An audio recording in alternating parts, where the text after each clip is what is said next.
بسم الله الرحمن الرحيم. الحمد لله رب العالمين، والصلاة والسلام على سيد الأولين والآخرين، سيدنا مولانا محمد النبي الأمي الأمين، وعلى آله وصحبه أجمعين. أحبتي في الله، السلام عليكم ورحمة الله وبركاته، وكل عام وأنتم بخير. إلزم الباب إن أردت الوصال، جاهد تشاهد. إذن المشاهدة تأتي بناء على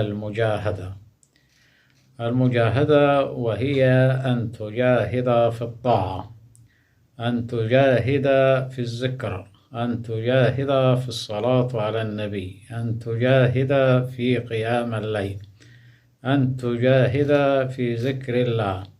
المجاهدة في طاعة الله عز وجل توصلك إلى مقام المشاهدة.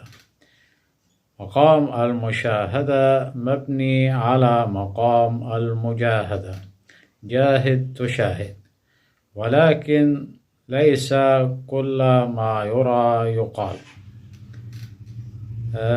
إلزم باب الذل والانكسار لله تعالى إن أردت الوصال. باب الذل والانكسار إلى الله تعالى هو الباب الوحيد الذي تجده خاليا من العباد.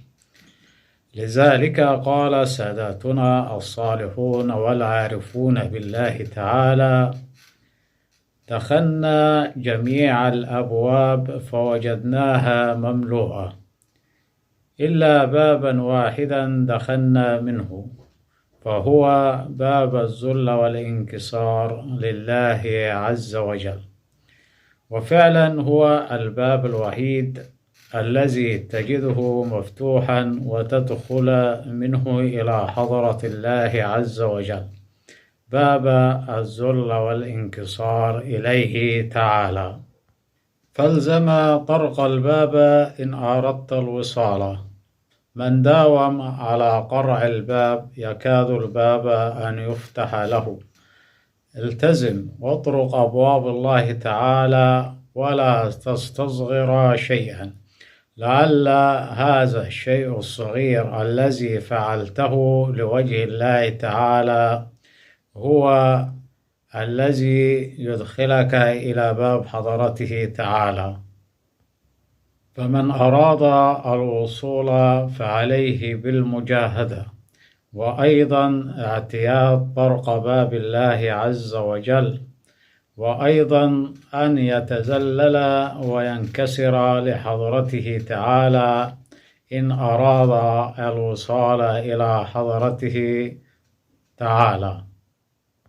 نعم، إن باب الله عز وجل مفتوح للجميع، ولكن الله سبحانه وتعالى يختار من عباده من يريد الدخول إلى حضرته عز وجل. يعني باب الله لا يغلق أمام أحد، ولكن الله يختار ويجتبي من يريدهم إلى الدخول إلى حضرته عز وجل.